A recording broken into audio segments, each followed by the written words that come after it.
कोण नार्वेकर, नाहीतर आणखीन परत गैरसमज व्हायचा।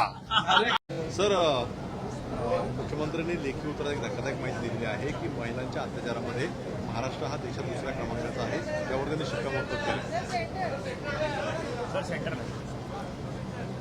असं आहे की आपण पाहतो की महाराष्ट्र राज्याची कायदा व्यवस्थेची सुव्यवस्था ही पूर्णपणे धुळीला मिळालेली आहे। महाराष्ट्रामध्ये आजच सभागृहामध्ये एक प्रश्न होता की महाराष्ट्रामध्ये अशा पद्धतीनं ड्रग्ज सारखे जी काय तरुण मुलं या ठिकाणी व्यसनाधीन झालेली आहेत, या संदर्भामध्ये माहिती मिळावी अशा पद्धतीचा एक प्रश्न आला होता। आणि आपल्याला कळलं असेल की महाराष्ट्र हे जवळजवळ आता उडता पंजाबच्या बाजूला जातोय की काय, अशा पद्धतीनं एक असा जिल्हा दाखवा आणि बक्षीस मिळवा की ज्या जिल्ह्यामध्ये ड्रग्ज मिळत नाही, अशी परिस्थिती आता झालेली आहे। महिलांवरील अत्याचार दिवसागणिक वाढत आहेत, छोट्या छोट्या बालिकांवरचे बलात्कार वाढत आहेत, पेपर फुटीची प्रकरणं प्रचंड प्रमाणामध्ये वाढलेली आहेत। त्याचबरोबर चोऱ्या, खून, दरोडे हे तर अनन्वित अशा प्रकारचे या महाराष्ट्रामध्ये वाढलेले आहेत। आपण पाहिलं असेल की नरसापूरची घटना, 3 वर्षाच्या बालिकेवर 65 वर्षाच्या नराधमानं ज्या पद्धतीनं बलात्कार केला, त्याच वेळेला एक अमरावतीतली घटना समोर आली, त्याच वेळेला नागपूरच्या घटना समोर आल्या, त्याच वेळेला नाशिकची घटना समोर आली।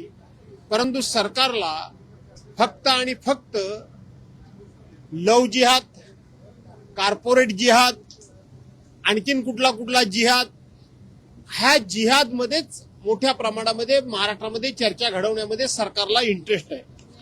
परंतु तुम्ही लँड जिहाद, सगळे जिहाद, आणखीन दुसरा कुठला तरी मध्ये एक जिहाद आला होता। परंतु आपल्यासारख्या सिनियर पत्रकारांनी हा जो प्रश्न विचारलेला आहे की देशामध्ये अत्याचाराच्या बाबतीत महाराष्ट्राचा, महिला अत्याचाराच्या बाबतीत महाराष्ट्राचा 2 नंबर लागतो, ही बातमी आली, ती खरी आहे का? तर ही बातमी केवळ विरोधक म्हणून आम्ही बोलत नाही, तर राज्याच्या मुख्यमंत्र्यांनी आज जर आपण ही प्रश्नोत्तराची यादी बघितली तर प्रश्न क्रमांक 22 हा जर आपण वाचला तर याच्यामध्ये राज्याच्या मुख्यमंत्र्यांनी गृहमंत्री या नात्यानं आपल्याला लिखित स्वरूपामध्ये माहिती दिलेली आहे की देशामध्ये महिला अत्याचाराच्या बाबतीत महाराष्ट्राचा 2रा क्रमांक लागतो, हे त्यांनी लिखित स्वरूपामध्ये म्हटलेलं आहे।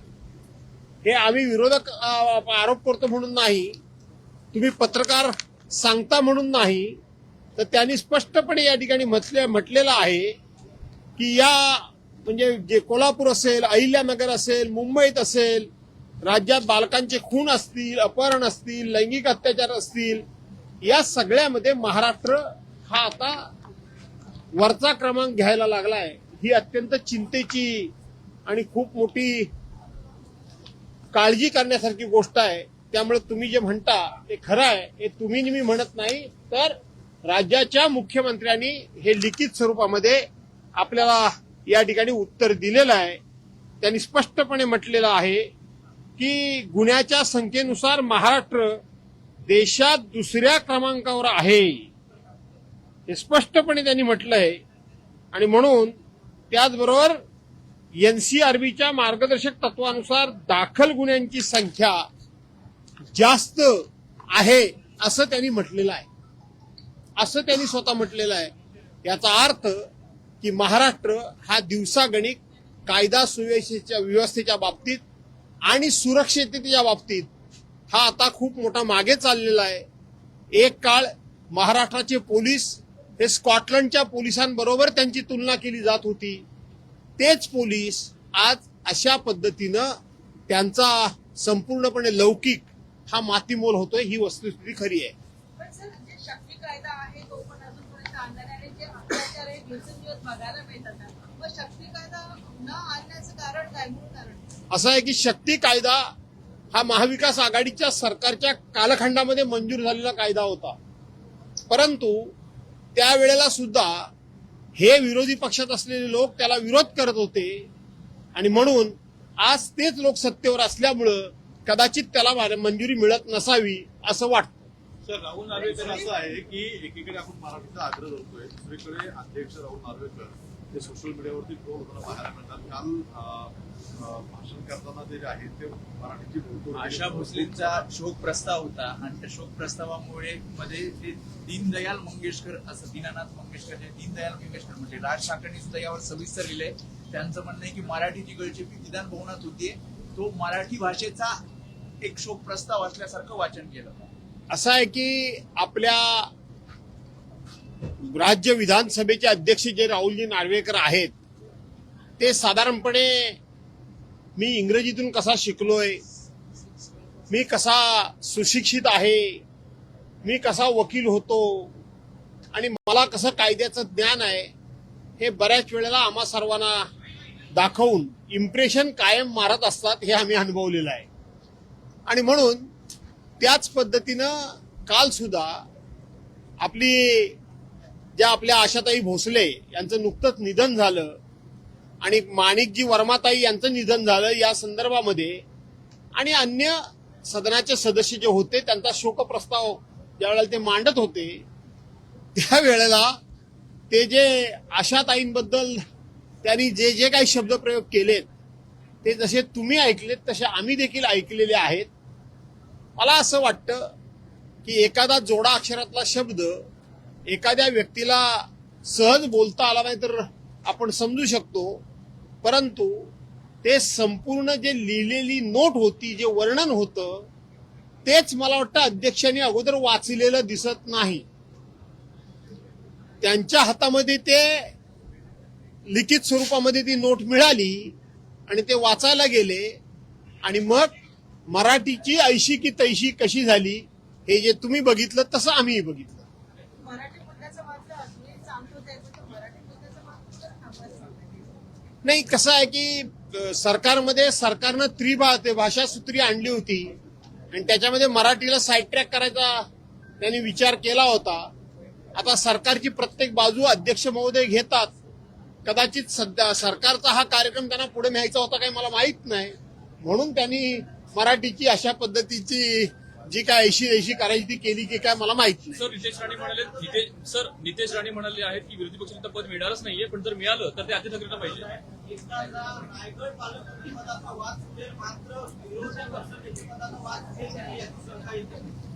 आता त्याबद्दल बऱ्याच वेळा बोलून झालं. आपण सांगितलं की या सरकारला घटना मान्य नाही, लोकशाही मान्य नाही. या सरकारच्या काळामध्ये आताच मी सांगितलं की देशामध्ये महिलांच्यावर अत्याचार करणारं 2 नंबरचं राज्य म्हणून राज्याच्या मुख्यमंत्र्यांनी आपल्याला लिहून दिलेलं आहे. त्यामुळं लोकांचे पक्ष फोडण्यामध्ये, लोकांचे निवडून आलेले लोकप्रतिनिधी पळवण्यामध्ये, लोकांचे उमेदवार त्या ठिकाणी किडनॅप करून किंवा वेगवेगळ्या मार्गानं त्यांना माघार घेऊन निवडणुका बिनविरोध करण्यामध्ये आणि हे करता करता आपसातच एकमेकाचे उमेदवार पाडण्यामध्येच सरकारी पक्षाला आणि नेत्यांना जास्तीत जास्त वेळ कमी पडतोय, तिकडेच जास्त वेळ जातोय. त्यामुळे ते इकडे लक्ष द्यायला तयार नसतील. निधी अडवून ब्लॅकमेल केले जाते असा आरोप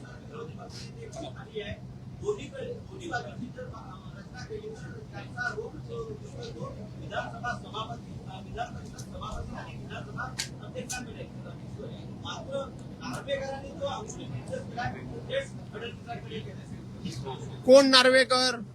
नाहीतर आणखीन परत गैरसमज व्हायचा. आमचे विधानसभा अध्यक्ष नार्वेकर ना, त्यांच्याबद्दलच बोलताय ना, मग ते बरोबर बोलले. जरी नार्वेकरांनी ते डिक्लेरेशन करायचं असलं तरी राज्याच्या मुख्यमंत्र्यांनीच तो निर्णय घ्यायचा असतो. आम्हाला हे माहित आहे की राज्याचे मुख्यमंत्री नेहमीच तो अध्यक्षांच्या अधिकार आहे म्हणून सांगतात आणि अध्यक्ष पण नेहमीच सांगतात तो माझा अधिकार आहे, परंतु त्यांचा अधिकार आहे ती केवळ घोषणा करण्याचा, परंतु घोषणा कोणाची आणि कधी करा हे सांगण्याचा अधिकार राज्याच्या मुख्यमंत्र्यांचा आहे. ही वस्तुस्थिती खरी आहे. निधी अडवून ब्लॅकमेल केलं जाते असं कैलास पाटलांचं आत्ताचं भाषण तुम्ही बघितलं. निधी खरोखर अडवण्याचं काम चाललेलं आहे. विरोधी पक्षाच्या आमदारांना निधीच द्यायचा नाही आणि लोकशाहीच्या गप्पा मारायच्या, त्यांनी आमची अडवणूक केली. आमच्या मतदारसंघामध्ये त्यांच्या पक्षाचे लोक नाही आहेत का? त्यांचे पण मतदार आहेतच ना. त्यामुळं आमची अडवणूक करता करता ते त्यांच्याच पक्षाच्या लोकांच्या अडवणुका करतायत हे त्यांच्या लक्षात येईल. त्यावेळेला त्यांचेच लोक त्यांच्यावर नाराज झालेले असतील. पक्ष दिले जात नाही, त्यामुळे कुठेतरी प्रादेशिक पक्ष संपवण्याचा प्रयत्न आहे. जरूर आहे. प्रादेशिक पक्ष संपवणं हीच तर भारतीय जनता पार्टीची नेहमीची किंवा त्यांची कार्यपद्धती आहे.